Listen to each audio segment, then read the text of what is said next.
What's good, everybody? Welcome into the Midstate 48 after week number 1. Chris Brooks along with Tom Duggan and Scott Burton, and a big week 1 in the books. And guys, I'll bring y'all in. Let's just get right to it because we got a lot to get to this week. Week 1 of the books, a big week for some teams and some surprises too in the books, right? Oh yeah, there were definitely some surprises you'll be able to tell later when we go through some of our other segments, exactly what we saw. But yeah, it was a good week 1. It was a surprising week 1. Yeah, exactly, guys. I think it was good to see a lot of matchups against some power teams across the Midstate, and I think we saw a good measuring stick for some teams that maybe we had some questions about going into week 1. Of course, a lot can change by the end of the regular season, but some great matchups. The one thing, though, that I'm not liking seeing is the COVID trending upward a little bit, guys, as we get set for week 2. And some games had to be postponed or canceled altogether already, and it looks like it's going to be a concern again this year, unfortunately. Yeah, unfortunately, we record this on Tuesday nights, and as of the time we hit record, at least 10 games already out for week 2 due to COVID cases among some programs. Notably in the Midstate, Blackman at Gallatin will not be played. That game, Gallatin will go on October 8th and play a home game, or they're looking for a home game now. Also, I believe Rockville and Smyrna, which was scheduled for Thursday night, is also off the board. So, like I said, it's just Tuesday, and there could be more games added to this list very soon. Yeah, and we would be remiss not to say that on top of the COVID news, we are all very heartbroken over the events that have happened over in Humphreys County, Waverly, all that with the flooding and the people that are missing. And I know that, you don't think about football at times like that, but we've seen that the program over there, Waverly, took a hit. Their football field, it was amazing. It was just flooded. Their field house was flooded. And your heart breaks over things like that. But on one of the things that makes the Midstate special, makes football in Middle Tennessee special, is to see the programs that stepped up and are working to help out with donations to the school, donations to the community, equipment, those things that really tell you that this is, while football is a competition, it really is kind of a unique family among programs. Yeah, definitely for sure. Waverly was scheduled to go to Columbia Academy on Friday. That game has been canceled as well, and no word as to how they're going to move forward or if they'll be able to move forward this season. They won't be able to play their field this season. We know that, but just an awful situation for a program and a community who went through so much over the weekend. It's just amazing images and heartbreaking images, and certainly our thoughts and prayers go out to that community as well. Absolutely. Let's go ahead and move forward and kind of take a look back, if you will, at week 1. Games from Thursday to Saturday, and we started Thursday night at Cane Ridge at Pearl-Cohn playing the Ravens, Tom, and some youth stood out big time for the Firebirds there. Oh, absolutely. And we learned going in that Barry and Brown is not going to be on the field for Pearl-Cohn, and certainly when you heard that news, you wondered, well, how will that affect Pearl-Cohn, because they do have some young players on that offense. But Malachi Cromwell and Jaden Robinson didn't seem to mind at all, as the Cromwell with 217 yards and then Robinson 161. Chris, I described it after the fact as it looked like a video game. They would just, hand off to one guy going left, one guy going right. And then you had Randall Hodge also coming up with 81 yards. I believe it was 461 total yards rushing for Pearl-Cohn. And that's a scary thought when you do realize they're young. And on top of that, they should get Barry and Brown back this week. So an impressive effort. And you know what, Chris, what really impressed me too is how physical Pearl-Cohn was. Now, both teams really were right out of the gate, but I thought Pearl-Cohn really in the second half started to assert their dominance. And as they started to pull away a little bit, you could just kind of see just that deflation on that Cane Ridge sideline. And that's a very good football team. I think it was a real good statement win for Pearl-Cohn in week 1. Yeah, and this game was close all through the first half. In fact, it was a 5-point game at halftime. And then, as Eddie Woods put it, the second half, Pearl-Cohn just took the wind out of their sails. That first drive of the second half, they just kind of ran it down Cane Ridge's throat, and that seemed to really do them in. Cambridge opened up with a special teams touchdown, had a bad punt snap. They recover a fumble, run it back in, and actually led for a while. But then the Firebirds started to run wild. And getting Barry and Brown back this week will be a big boost for them, considering they've got to go to NBA, which is a game we'll talk about later on in the show. Friday night, Tom, you were at Blackman for Chandler Tigard's debut with the Blaze, and turns out to be one of the shootouts of the week. Man, what a football game this was. And, it looked like it was going to be defense really right out of the gate for this football game. As you see a big hard hit of safety as Holt Jackson takes down Jack Reisner in the end zone. And all of a sudden you feel like, hey, Brentwood, defending Class 6A runner-up, they're here to play tonight. And this young Blackman team, how would they hold up? And, in fact, it was Blackman that jumped out and got a good sizable lead.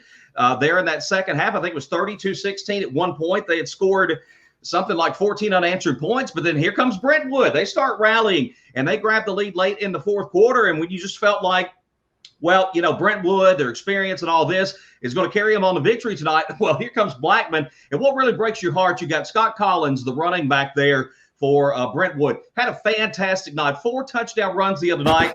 But some hands got in there. Blackman made some good defensive plays, popped loose a couple of footballs. They were able to recover fumbles, shorten the field. They get downfield and score a couple of times. They're late in the fourth quarter.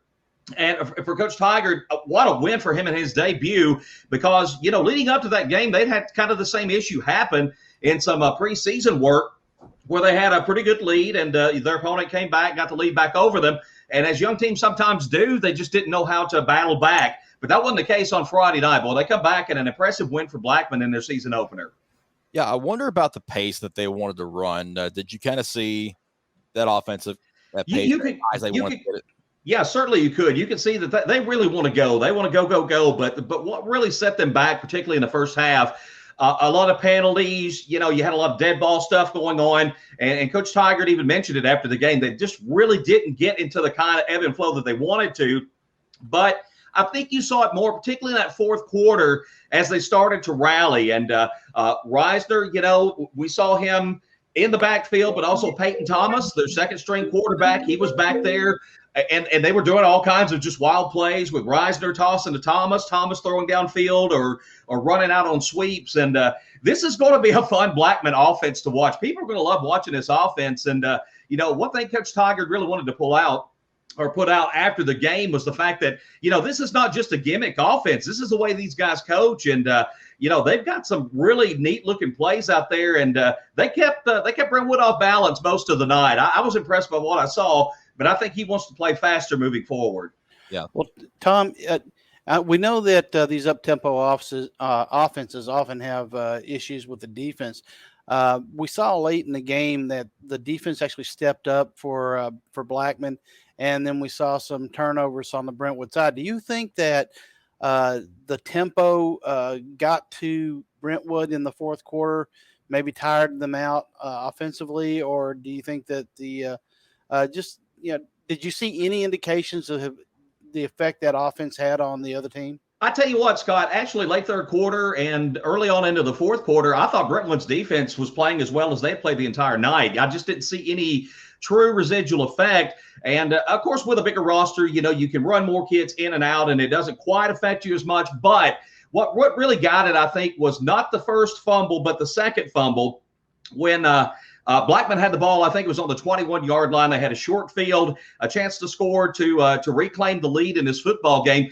I think they were deflated and they were tired at that point because it was like boom, boom. You had these fumbles on just a handful of plays. And the defense, who had been so emotional late in the third quarter and early in the fourth quarter, they had to find a way to pick themselves back up again. Then you have a couple of turnovers. That was real deflating for them. But as far as the tempo goes, it didn't affect them as much as I thought it would. But now, had Blackman been able to get into the kind of flow early on that I think they wanted to without all the penalties and everything, it might have been a different ball game late in that third quarter where, it didn't look like it affected Brentwood quite as much. Yeah, I think one of those themes that you touched on, the penalties in week one, it's obviously week one is kind of a crapshoot because of, you're still getting into a rhythm from training camp and getting your legs under you. But a lot of flags and a lot of games this week and a lot of cramps too, which is another thing that I think most of us saw Friday night with the heat and humidity. But Scott, let's turn to you, and you had NBA and Ravenwood. This one was supposed to be Ravenwood, but their turf was not ready yet. So Right. it was with NBA, and NBA was not a gracious host. No, they weren't. But Ravenwood was in every sense a gracious visitor. This was supposed to be the matchup between Marcel Reed and Chris Parson. This was supposed to be a shootout going to the very end. And really, what happened was that you saw a very poised, very nearly flawless NBA team. They did an excellent job mixing run with pass. And the Raptors just couldn't seem to get a stop when they needed one. They just ground them down. NBA took the opening drive 80 yards, punched it in with Red Hales. Parson was fired up. He engineered a 2-play drive. Next, wound up throwing a 54-yard touchdown pass on the second play. Now, one thing that we didn't learn about until we were there is that they were missing Miles Pollard. Ravenwood was the Michigan commit and defensive back. I don't know, though, in the end of things, how much difference that would have made, because quite frankly, just NBA just simply could not be stopped. I believe they did not have a down that they didn't score on, except for both kneel downs and one punt in the fourth quarter. Let me tell you, Marcel Reed, he is cool in the pocket. He reads the rush well. He's just a heck of a player. Never seems to get too high, too low. Only 94 yards passing, but boy, he was effective. But they have found themselves a running game with Red Hales. He had 22 rushes, 150 yards, 3 touchdowns. But to me, the difference in the game was the offensive line of NBA just relentless on the defensive line. So really the line play of NBA, because they harassed Chris Parson all night long. Yeah, just a kind of a surprising score, but I think you touched on it, though. NBA kind of really, set themselves apart from Ravenwood with that running game with Red Hales, and just a statement win for the Big Red. And there were some questions about them entering the year, and I think they answered them pretty quickly. So definitely one of those games that stuck out in week one. Another one that did. I was at Middle Tennessee Christian. They had DCA at home, and this was supposed to be a quarterback showdown between Bradford Gaines and Aiden Hooper, and it just turned out not to be that way. DCA won 48-16, and really their running game was also the biggest factor. Ashton Jones scored on his first 2 touches, a 50-yarder and a 7-yarder in the first quarter, and DCA was pretty much off and running.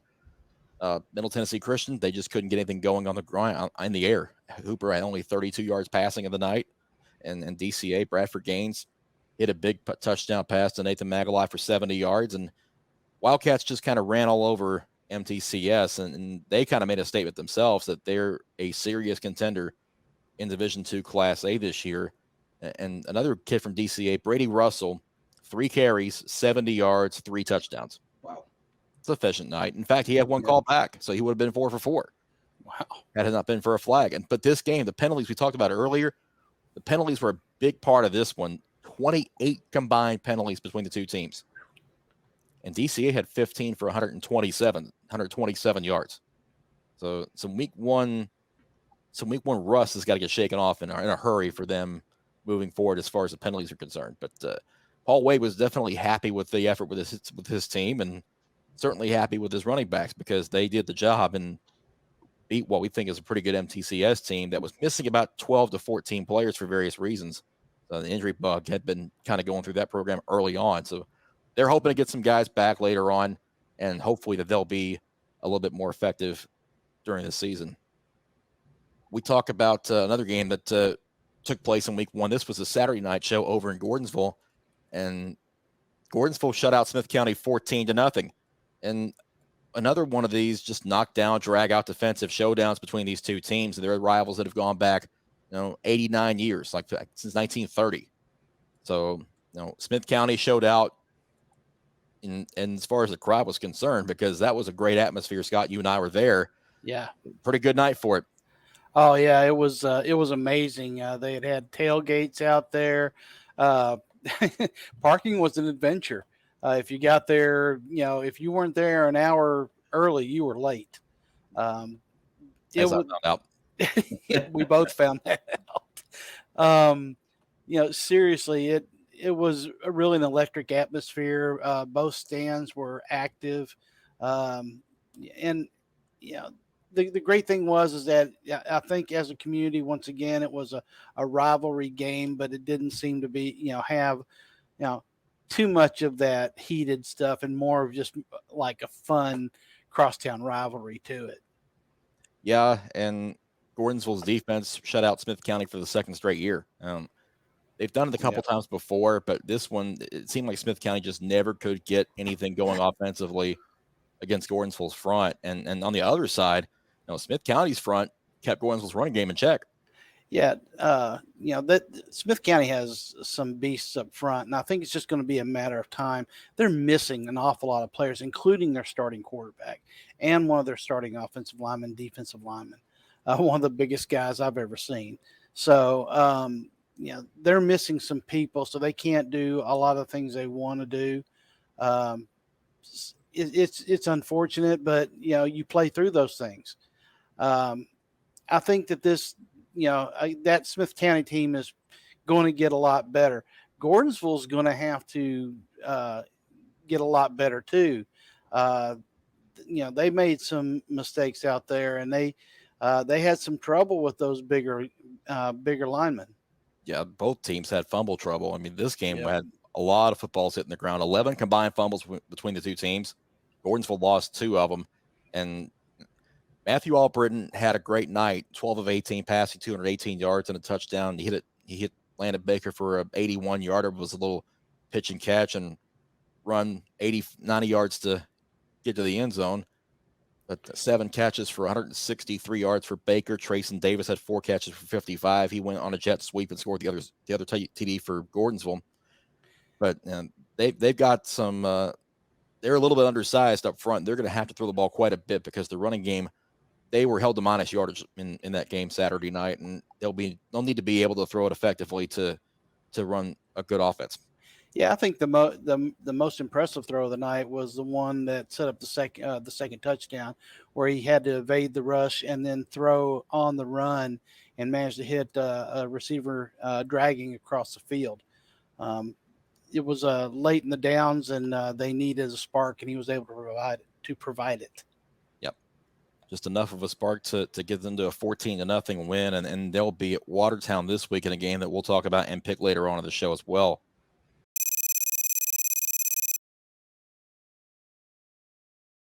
Week 1 was such a big week with a lot of non-region games that it took a while for us to get through them all. Week 2, the schedule kind of has some good games and then some that may wind up being mismatches. But we'll talk on some of these good games. And we'll start with Brentwood Academy at CPA. These two teams, they're literally 2 miles apart. So kind of a neighborhood tussle for these two private schools, but should be a good one there at CPA Friday night. Yeah, I think so. It's going to be a really good game, in my opinion. Lions had their way with Independence, even with a part-time Cade Law. As he gets stronger, this team's only improving. Eagles come off a big win at Florence, Alabama. But by the stat sheet, BA gave up 351 yards on 52 attempts against Florence. So it's going to be interesting to see if the Lions can put up another big running day against the Eagles.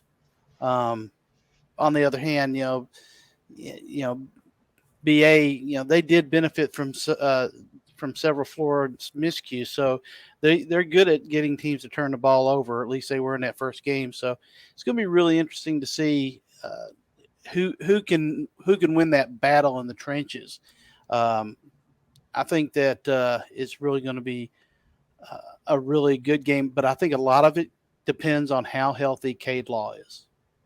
Yeah, that's going to be a big factor in that game, certainly. And, looking at Brentwood Academy, they may need some of those turnovers coming up on Friday night to slow down this, this quick CPA, especially if you get a Cade Law that's is a little bit better than he was last week, a little bit more healthy.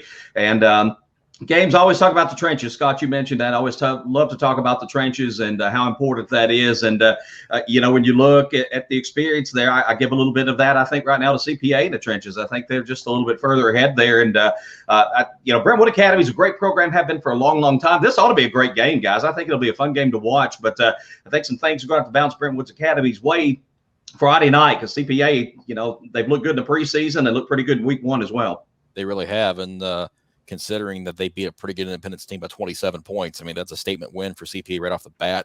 And K-Law is not 100% yet. And he's going to get there at some point. When he does, look out, because this CPA team, they're on a mission, and they've already started out better than they have in years past as far as our early season results are concerned. They schedule hard for a reason. Yeah, and I think that Landon Wells is going to have a lot to say about this game as well, the quarterback over at BA. If he plays mistake-free, he can open up the offense. He's going to open up some room for Deuce Scott. He's got a great receiver in Ian Scott, and they could make things a lot very interesting if they can mix it up and keep the Lions on their heels. I like Deuce Scott a lot as a runner, too. Got to see him a couple of times last year. Just a hard-nosed, tough kid. Not afraid to go in there, but can also get outside and turn him on as well. And he'll be a key for BA's success at CPA on Friday night. Just down the road in Brentwood, Father Ryan at Brentwood. The Bruins got to bounce back after that tough loss at Blackman. Father Ryan had a good win over East Nashville in week 1, so they're on a high note going into week number 2, guys. What do you think about Brentwood and Father Ryan? Well, take a look at Brentwood right off the top, talking to their coach after the game last week. How do you bounce back from such an emotional loss? That's the biggest thing coming out of a game Friday night where you had so much momentum going, and then the turnovers just got you down the stretch. I mentioned the 2 fumbles, but they had an interception also late as well. How do you bounce back? And sometimes these young men, they can put it behind them just as quick as they let it get to them. But in some cases, maybe it lingers a little bit. And you're going up against a pretty good Father Ryan team coming up this week as well. I'll just be interested to see the mindset of Brentwood and how they will bounce back from such an emotional loss, such a tough loss there in week 1. Yeah, I expect Scott Collins built on his yardage total in this game. I think they'll play much more disciplined at home than they did in that first game. Got that first game jitters out. This team is too talented not to learn from mistakes and to not be able to put things behind them. That being said, this Father Ryan team is very, very good, especially offensively. They had 374 total yards against an East Nashville team. I think that it's got the makings of a really good game, but I think that Brentwood doesn't seem to be the kind of team that doesn't learn from mistakes and improve. Yeah, and just to bounce back on that just a minute, Scott, but you were talking about Scott Collins. I talk about a young man that I watched the other night who just seemed to get better and stronger as the game went on. And I'm talking about on into the third quarter, even in the fourth quarter, despite the fumbles, which those were assisted on by, just good hands by Blackman. But this kid, they're going to have to find a way to stop him. People who play Brentwood are going to have to stop Scott Collins because this young man runs. He runs hard, he runs tough, and he's got some pretty good speed on him as well. So that's a young man you're going to have to game plan when you play Brentwood. Yeah, it's good balance for the offense, especially for Davis White at quarterback with having Collins at the backfield like that. And I like Brentwood coming back home after that type of loss. It would be a little different if they had to go on the road again, but coming back home, being in front of your fans for the first time of the season, getting on your field and being able to try to shake that off, that's a good situation to be in coming off of a loss like that. So I'm looking forward for Brentwood to try to bounce back in a big way this week. Goodpasture and Nashville Christian is actually our fans' choice game of the week that you, the fans, chose for us to cover on Friday night. This one could be interesting. Goodpasture kind of surprised some people. They beat USJ 29-28, and Nashville Christian also came up with a win last week as well. Scott, what do you think about this one? Well, a lot of how this game winds up is going to be dependent upon who gets the running game going.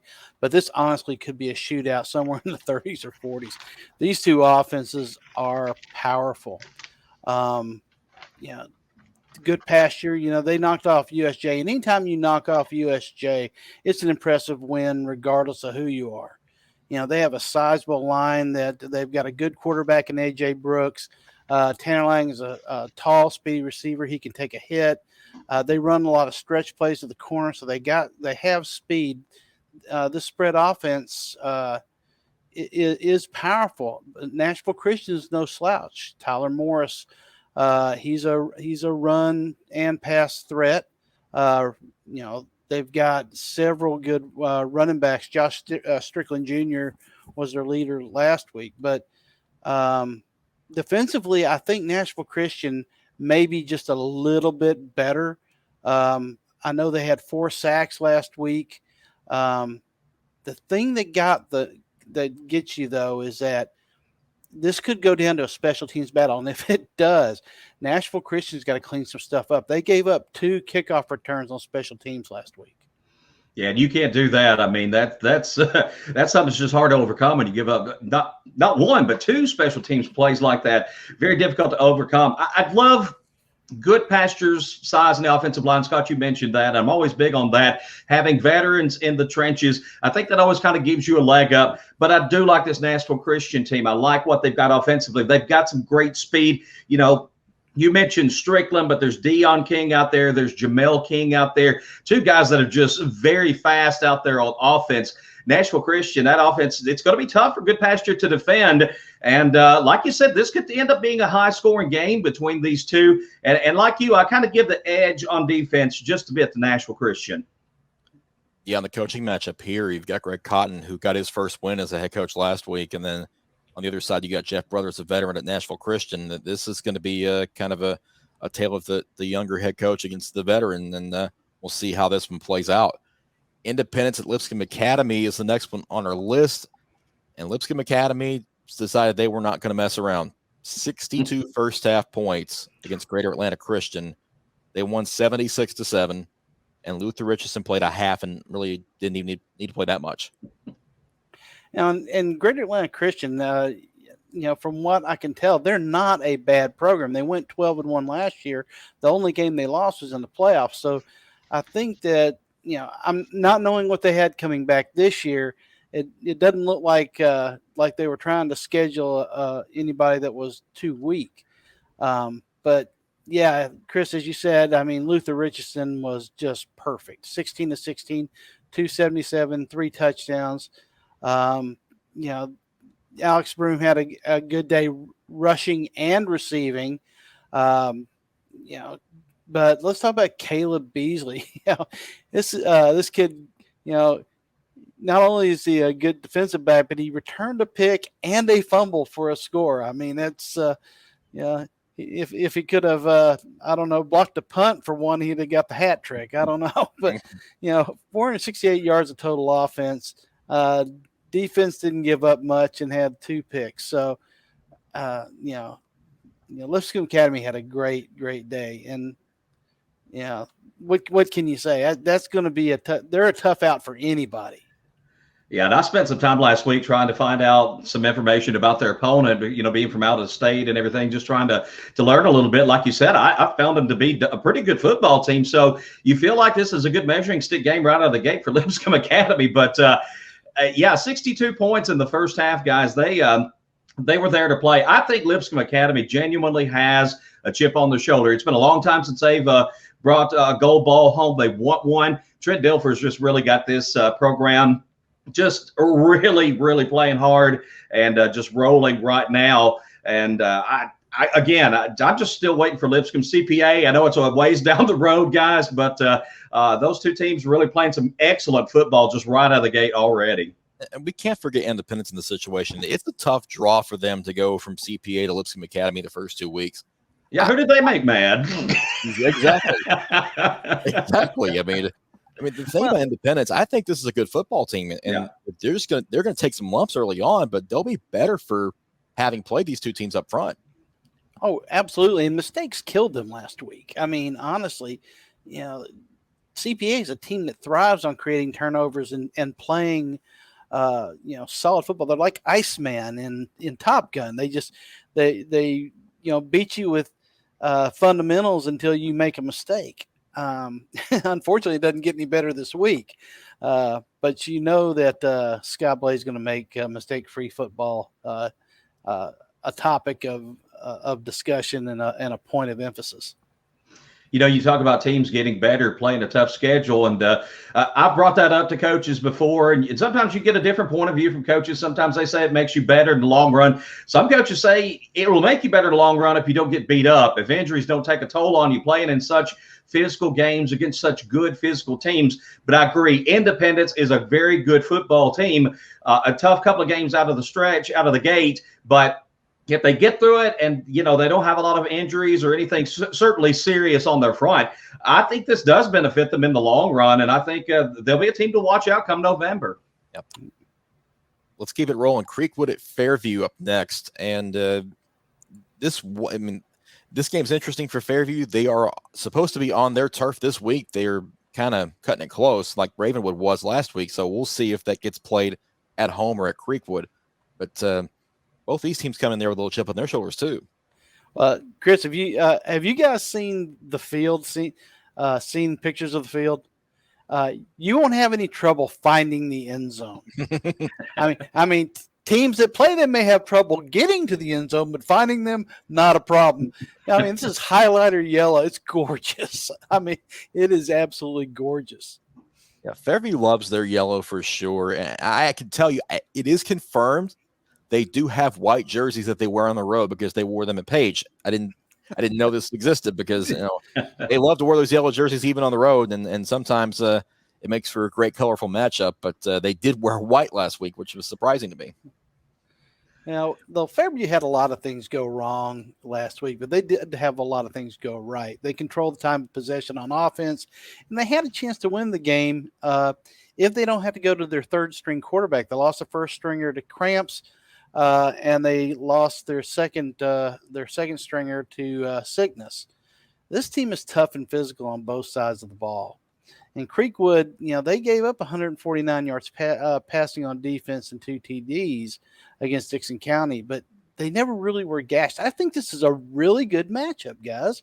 I think that Creekwood's offense, Fairview's defense, these are two grinding physical teams, but don't be surprised if the game doesn't wind up in the hands of either quarterback Jacob Stevens of Creekwood or Kennedy Pendergrass of Fairview with the game on the line at the end. Well, guys, you talk about possibly being the first home game there for Fairview, new stadium, everything like that. Let's not take that for granted. And I know sometimes we overvalue emotion and momentum and stuff like that, but that means a lot to these kids to get out there and play on this field for the very first time. And these are two good football teams as well. They don't want to go out there and get embarrassed on their home field in the first game. They're on the new turf. So, I really expect Fairview is going to come out and that just a little extra boost for them, particularly early in the football game. A lot of pride there. And I know they've got to be very excited about that. So don't let that just kind of sit by the wayside. I think that is going to be a little bit of a factor in this football game. Yeah, and one of their Williamson County brethren in Centennial had their first game on their new turf last week as well, and they shot Overton 40-0. So that's like you said, it's an emotional thing when you have a facility upgrade like that that's meaningful to the program, and that's one thing that Fairview will pride itself on, that turf. I know Chris Hughes wanted to get that yellow turf, but they couldn't quite get it done. They'll have no problem with the yellow end zones though.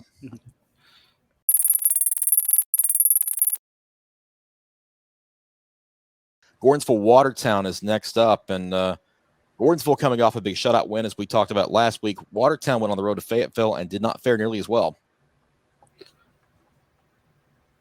No, they didn't.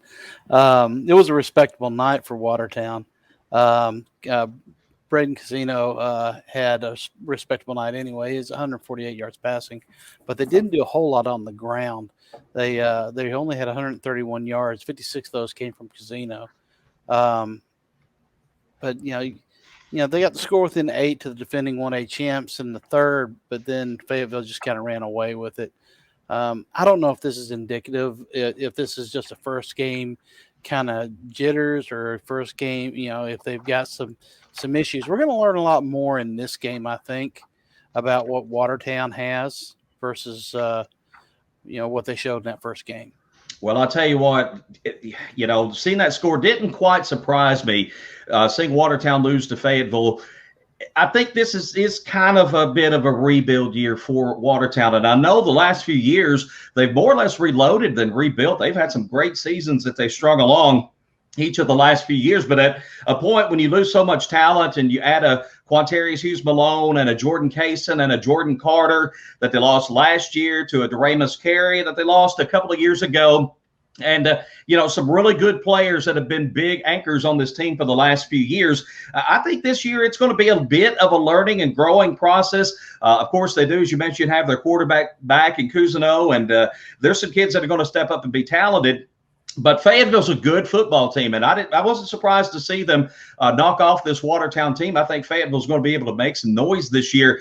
But this is a game, too, guys. Keep in mind, Watertown's kind of had Gordonsville's number for the last few years, even on paper when it looked like Gordonsville might actually have the better football team. Watertown's always finding a way to win this football game. And let's factor in the rivalry aspect, of course, as well. Don't forget Gavin Webster, head coach at Watertown, played his high school ball at Gordonsville. So a lot of connections there. Yeah, and Gordonsville kept this game close last year, too. So I think they're going to be wanting a little bit of revenge from last season. And I said earlier, their running game was non-existent against Smith County because of Smith County's front. They're going to have to find some way to get that running game going against Watertown, or it's going to be a lot more pressure on Matthew Alpert in that offense. Lebanon Wilson Central is next, and these two teams no longer region rivals anymore. It's more of just an in-county rivalry between these two. But this could be an interesting matchup for both teams. I mean, both of them with something to prove this year. Yeah, I look at this Lebanon team and, Jalen Abston, the talk has been about him and how much talent he's got, the young man at quarterback for Coach Chuck Gentry's team. And even if they're not region foes this year, guys, these two teams are rivals. They play this as a rivalry game, and you can bet the fans will put a whole lot of stock into it, even if the coaches look at it and it's not a region game this year. I think it's still a very important in-county game. I think it's a chance for Wilson Central to make a bit of a statement. As they do step down in classification, they feel better about their chances, playoff chances and stuff moving forward. But they still want to be one of the big dogs there over in Wilson County. And I think this is a chance for them to kind of make a statement early in the season. But I still really like this Lebanon team. And they were favored in preseason to win their region. And they're going to be tough for a lot of teams to beat this year. Yeah, it's going to be really interesting to see what Lebanon actually brings to the table. You really can't judge week one. It was such a lopsided affair with Antioch that you really couldn't get a good feel for how good Lebanon actually is. However, there were some mistakes that did pop up. Jalen Abston threw 2 picks in the first half. You can do that against Antioch and survive. You do that against Wilson Central, and you're putting yourself in jeopardy. And there's a young defensive backfield at Wilson Central that will just feast on those kind of opportunities, I think. So it's going to be, Lebanon's going to have to put last week, even though it was a big win for them, put it behind them and move forward and really kind of forget about it, because Wilson Central will jump up. Like you said, Tom, this is a rivalry game. It means everything. And you throw the records out, or you can throw, any results out. These teams are going to go at each other. Yeah, Scott, like you said, this will be really the first good look we get at Lebanon, because Antioch, even though they were a 6A program, they only dressed a little more than 24 players last week. So that program has some numbers issues, and it showed in the final score. It was 44-0 in the first half. And Lebanon just pretty much took control of that one early and often. And we didn't really get to see a lot of what Lebanon can be in a second half situation, but we will see that this week. Page and Franklin, Williamson County Schools going at it in this one. Franklin needs to bounce back and bounce back fast, because they went to Riverdale and didn't have a good night. They lost 37-0 in that showdown. And Page got the win over Fairview, but Franklin needs to bounce back in a bad way. Yeah, Franklin needs to forget about last week for the opposite reason that Lebanon needs to forget about last week. They really just had a very, very poor outing. They had 5 turnovers, gave up a pick 6 and a fumble return. They only rushed for 32 yards. They were 0 for 4 passing. I mean, nothing on offense was really, really working. Yeah, it is Riverdale. I mean, that's one of the class defenses in the state, but still, I mean, there's just a lot of problems there. And this Page team is a team that can take advantage of it. The only question is can Jake McNamara play? I know he was pulled last week, but Colin Hurd came in and played very well against Fairview. So really, it's going to be a question of whether or not Franklin can just turn it around, put last week behind them, and come out firing. And you made a good point there about Franklin putting this game behind them. And Riverdale's defense is going to make a lot of offensive struggle this year, guys. They look really, really good, really, really solid. And if you are Franklin and you're Coach Alex Melton, you're telling your kids, okay, hey, tough week, but we played a great team. Let's put it all behind us. We got another very good team this week and Page coming in, and refocus on that. And again, I mentioned it earlier, how they handle things. And once again, you hope it's that mentality where they're going to bounce right back. They're not going to think a second thought about it. They got back to practice on Monday. They're refocused, and they're getting ready for this big game coming up on a Friday night, and hoping for a much better showing. Yeah, and Franklin's kind of in the same situation that Brentwood is. They're going back home for their opener at home against Page. Brentwood going back home after a loss to Blackman. So how they deal with those losses on their home turf the next week is going to be big for them going forward. Pearl Cone at NBA. We've talked about both these teams. We had both these teams covered last week. Not going to spend a whole lot of time on that one. We're going to go ahead and go to our spotlight game of the week. Springfield at Clarksville. One of the Mid-State's oldest rivalries, goes back a long, long way. And they didn't get to play this game last year, and these two teams are really ready to face off again for the first time since 2019. Yeah, this is going to be a really an interesting matchup.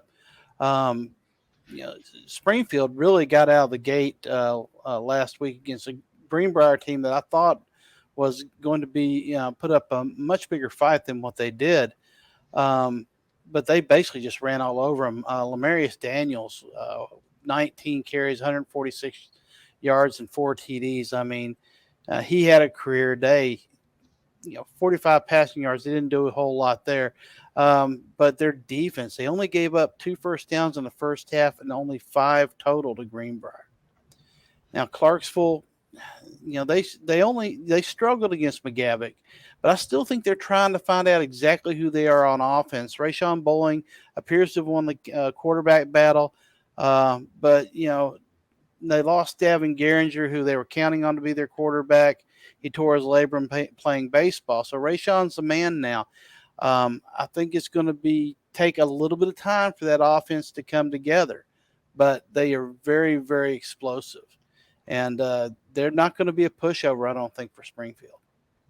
And a good rivalry game to boot, as you mentioned, Springfield and Clarksville, one of the state's oldest rivalries. You love anytime you can see a game like that. Smith County, Gordonsville being an example of that last week. But I was kind of taken aback by Springfield's win, too, over Greenbrier. I expected that to be and when I say expected, again, first week of the season, and Greenbrier may bounce back and have an outstanding season, but I thought it was a good win for Springfield, coming out and getting that 41-0 shutout there in week 1. I think a good statement win for them. Clarksville, things look a little more iffy. Can they bounce back in week 2, especially in this big rivalry game? We'll see how they fare this week. Yeah, it's one of those games where you really don't want to look over anybody heading to region play in week 3. So especially with a rival coming in like that, both these teams going to be focused on this game and this game alone this week. That should be a good one for us to take it up there in Clarksville. First time we're really getting up there for a spotlight game too, which would be nice. Yep. Well, the fans beat us, and we'll just be as they should. Fans beat us last week. They went 8-2. The three of us, well, we couldn't get apart for anything. We all went 7-3, and Drake went 7-4 or 6-4, and Reggie had a bad week. Scott, don't blame me. It's the cat. I spent most of Friday. I spent most of Friday feeling like I was doing worse than Reggie with some of the scores I kept seeing. Look, I have to change his litter box. You tell me who's smarter. Okay. Good point. You've justified the argument, Scott. Congratulations. All right. So we're gonna need a little overtime to get who you got in this week.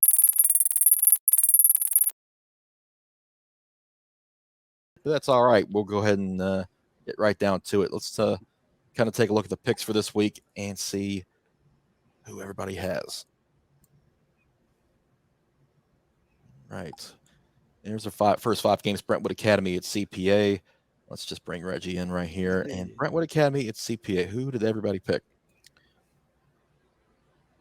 Drake going lone wolf with Brentwood Academy. Everybody else siding with CPA. Surprised? No, I think that CPA hasn't shown a whole lot of weakness yet. Exactly. So I think that to me that was until they show something, it's hard to pick against them. Yeah. Drake goes to Brentwood Academy. The other 4 of us go with CPA. Father Ryan at Brentwood. Let's see how these cakes. Drake goes to Brentwood. Scott goes to Brentwood. Tom is the lone wolf with Father Ryan in week 2. I guess I felt a little bit like maybe some hangover for Brentwood, but then again, coming home, this was a toss-up game for me, guys. It really battled back and forth on that one. All right. Goodpasture at Nashville Christian. And 3-2 for Nashville Christian. Reggie and myself taking Goodpasture. I like what Goodpasture did against the USJ last week, and I think that they may have some momentum coming into this game at Nashville Christian. Could be a close one. Could be a high-scoring one, like Scott says, but I think Goodpasture has a chance to be 2-0 after this week. Let's see Independence at Lipscomb Academy. Who did everybody go with that one? Lipscomb Academy across the board, and I think we were all not really surprised by these picks because Lipscomb Academy had such a big win over Greater Atlanta Christian, and Independence had some second half struggles against CPA. So thinking that Lipscomb Academy may continue this hot start. Creekwood at Fairview. Tom goes to Creekwood. All by myself again, guys. I'm rolling the dice on a couple of these. I was hoping to share the litter box with Reggie, but he's going to go. He's going to go Fairview here. But again, another one I just looked at. A pretty close matchup, I thought, and I'm going to go with Creekwood and a minor upset on the road. Well, you could be the one to say I told you so, because one of those last week where the lone wolf actually wins out, and next week we'll show you who had the told you so moments of the week. These picks. Everyone, you step on Reggie. You went to that side, and that side means that you select Wilson Central High School. All right. A little bit different tact voting for Reggie this week with the 11 Wilson Central pick, which we'll show those in just a second. First, Gordonsville at Watertown. And Tom, you and I are going Gordonsville. Yeah, I think, again, Watertown's going to be a better team as the season goes along. Although they've had, as I mentioned earlier, they've had Gordonsville's number in this rivalry in recent years. I just feel like maybe it's Gordonsville's turn. I know they struggled somewhat running the football last week against Smith County, but just a gut feeling here. I think Gordonsville's due, and I think they get a big win on the road. I agree. I think Gordonsville will keep that passing game going and hopefully maybe find a little bit of a running game that they can use to balance that offense out a little bit. Should be an improvement over week 1 for the Tigers as well. Now, we mentioned Lebanon at Wilson Central. We know who Reggie's going with. He's going with Wilson Central. Everybody else, a bit split. Drake goes to Wilson Central, and the 3 of us siding with Lebanon. Yeah, I think Lebanon, they've got a lot of firepower on offense. I think that Wilson Central's still a bit young. I think that Lebanon I think it's going to be a close game, but I think Lebanon pulls it out. Right. Let's see Page and Franklin, who everybody went with there. Drake with Franklin. I went with Franklin. The other 3 went with Page. Okay, I'll explain Franklin. I think they bounce back at home. I think that Bryce Parks gets running behind Fisher Anderson, and this offensive line kind of asserts itself against Page. And I think that the Admirals are going to bounce back in a big way at home in front of their own fans. Pearl Cone and NBA. And it's NBA up. Tom went with Pearl Cone. Reggie went with Pearl Cone. I know it's going to be a tough game on the road for Pearl-Cohn, but again, getting Barry and Brown back, and I was really impressed by Pearl-Cohn last week, impressed by their physicality, impressed by their depth, impressed by their defensive effort as much as they were ballyhooed for what they did on offense, particularly in the running game. Thought that defense looked outstanding for Pearl-Cohn. This would be a big win for them. Obviously, it's never easy to win at NBA, but I'm going to go with Pearl-Cohn. I think they pulled it off on the road. Hey, we roll the dice here sometimes. I mean, no, nothing wrong with that at all. And I feel the same way for the same reason for NBA. I think that they played a near flawless game. They've been and avoiding mistakes has been a focus this offseason. But I think this game, this game has potential. I don't know if they can make scoreboards that can count as high as the potential in this game.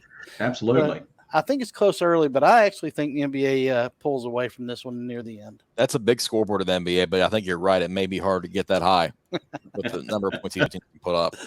Springfield at Clarksville will close us out. Let's see who everybody picked in this one. And in our spotlight game of the week, it is Drake with Clarksville, Tom with Clarksville, Scott with Springfield. I took Springfield, and Reggie took Clarksville. Yeah, again, this game is going to be very, I think, a very quick-paced game. Both these teams like to run. It's going to be interesting to see how the speed of Springfield matches up with the size of Clarksville.